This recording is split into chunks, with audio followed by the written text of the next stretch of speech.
Nagapadayon kita mga kauturan kag kaabyanan kag ini matapos nga aton mapamatian ang Salmo 33. Okay?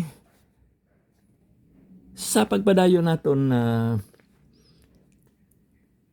madumduman naton nga sang nagligad naton nga pagtalakay sang mga topiko nga gintiganan naton para sa bulan nga sang September nga edisyon sang aton nga programa. Nagapangibabaw diri ang selebrasyon sang Grandparents' Day nga sadtong ikaduha nga Domingo sini nga bulan na hatagan naton sing pagpadungog ang aton nga mga lolo kag lola. Nga sa nasiling na naton ining selebrasyon unang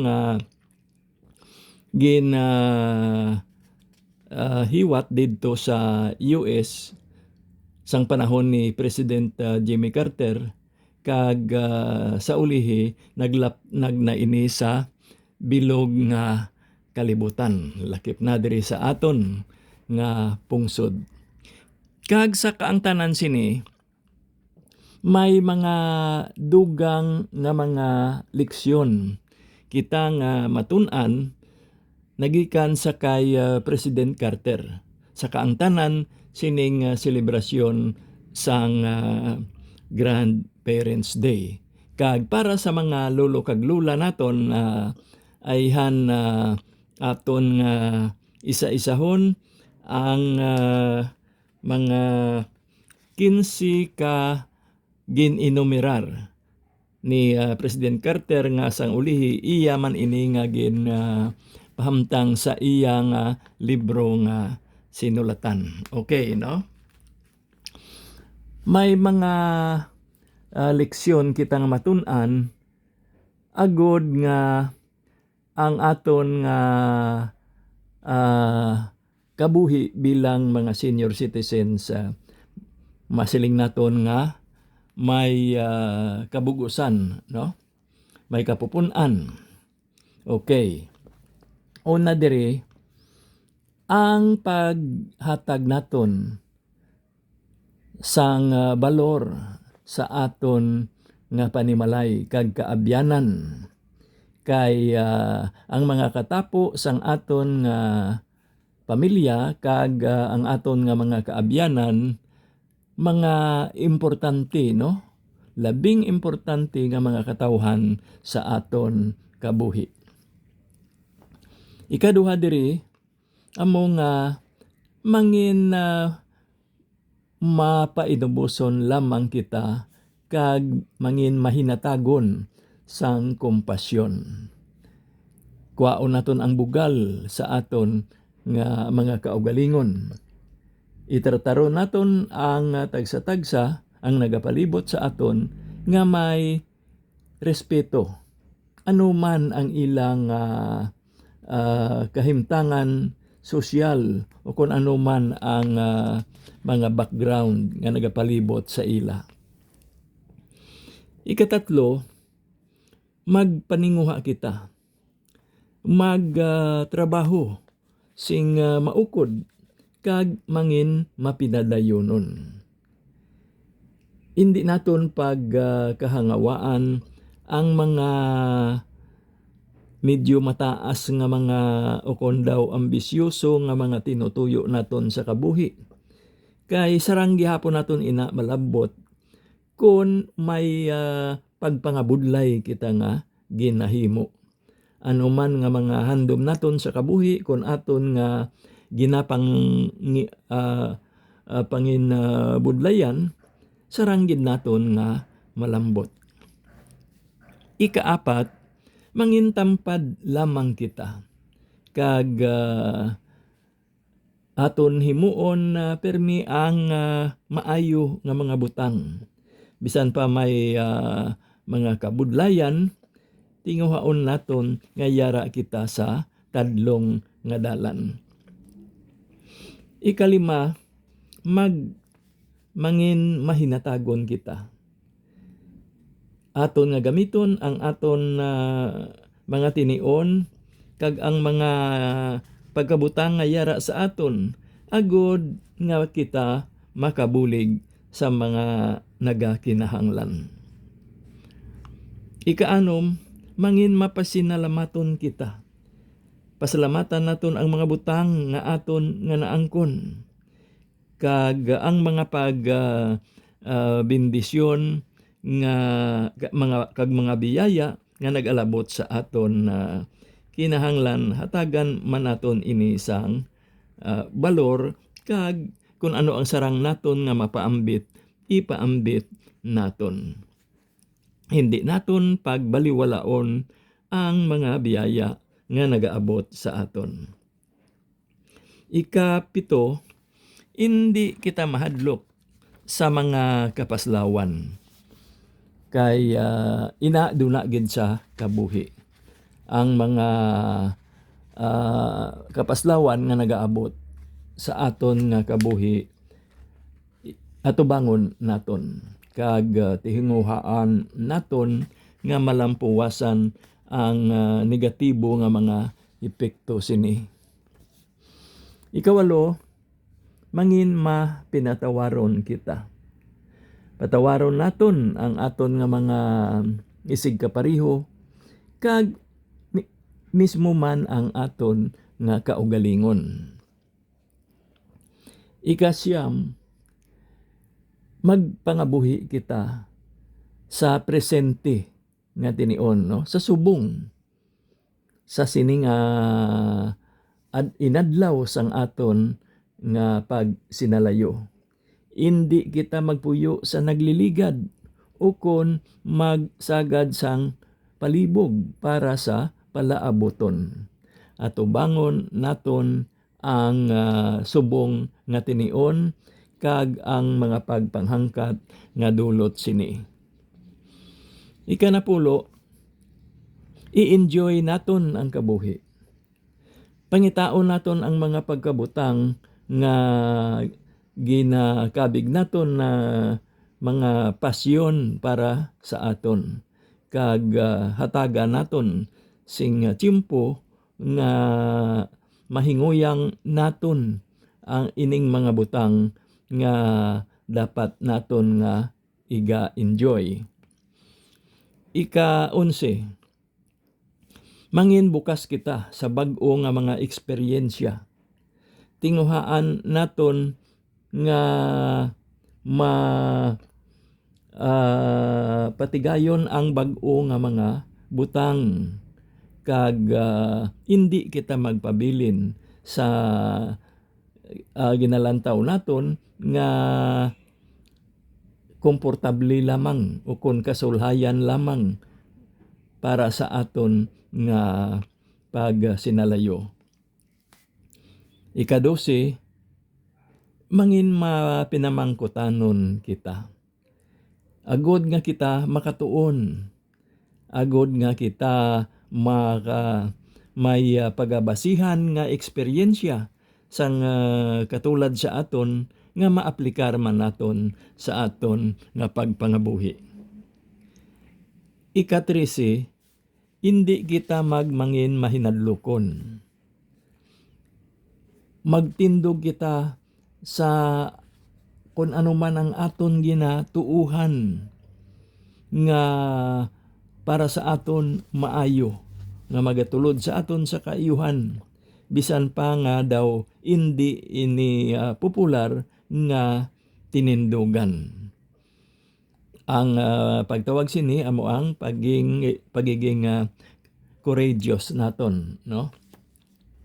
Ika-14, mangin masinaligon kita. Ipabilin naton ang paglaom sa aton kabuhi.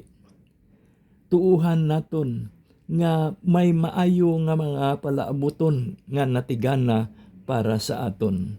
Nga ang kaayuhan na magaabot hindi lamang para sa aton kaugalingon kundi nga para sa bug-os nga kalibutan. Kag ang katapusan diri magkontribuer ikaw para sa kabalhinan o kon kabaguhan nga mahanabo sa imo palibot kag sa bug-os nga kalibutan. Gamito nimo ang imo mga talento kag mga abilidad agod nga makahimo ikaw sang positibo nga mga butang kag agod nga ini magalapnag sa bug-os nga kalibutan nga nagapalibot sa imo. Gani ining mga 15 ka mga gininumudar naton nga panugyan man ini nagikan sa kay Pangulong sadto Pangulong Carter sang US nga subong ang edad siguro masobra na 90, no? Madali na lang siguro makalabot sa 100 nga pangidaron. Ini hatagan naton sang refleksyon. Agud nga makapangatubang kita sa isa ka malawig nga pagpangabuhi sa kalibutan kag sa maayo nga pagsinalayo.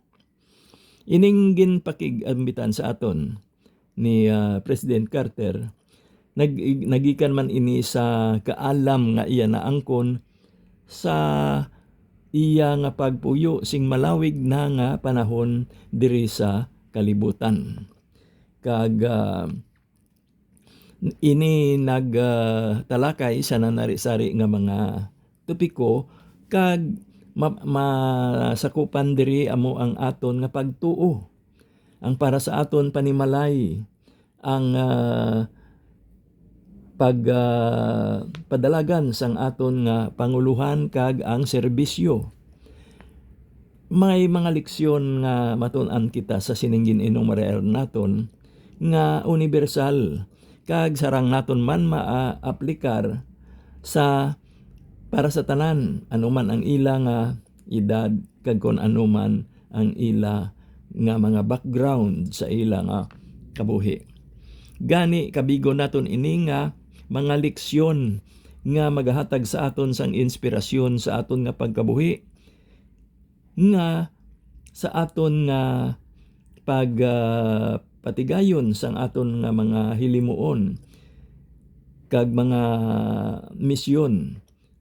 Samtang nga kita nagasalayo sa kalibutan, aton mapangatubang ang isa ka bug-os kag makahulugan nga pagpangabuhi. Okay?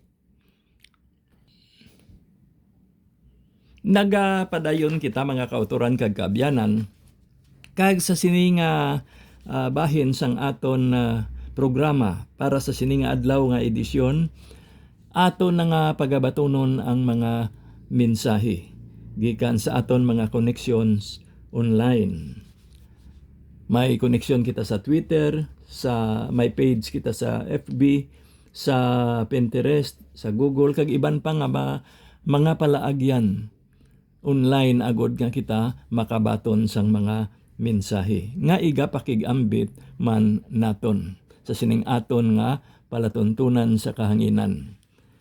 Sa aton Twitter account nga mo ang NRC is Inspirational, isa sa mga ginasunod ba naton nga account amo ang iya ni Pope Francis nga Pontifex.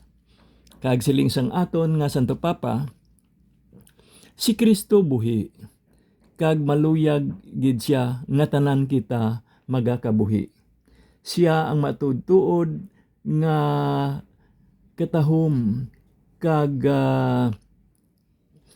ang pagkahubid sini nga kalibutan. Kay ang tagsa kabutang nga iya ginatandog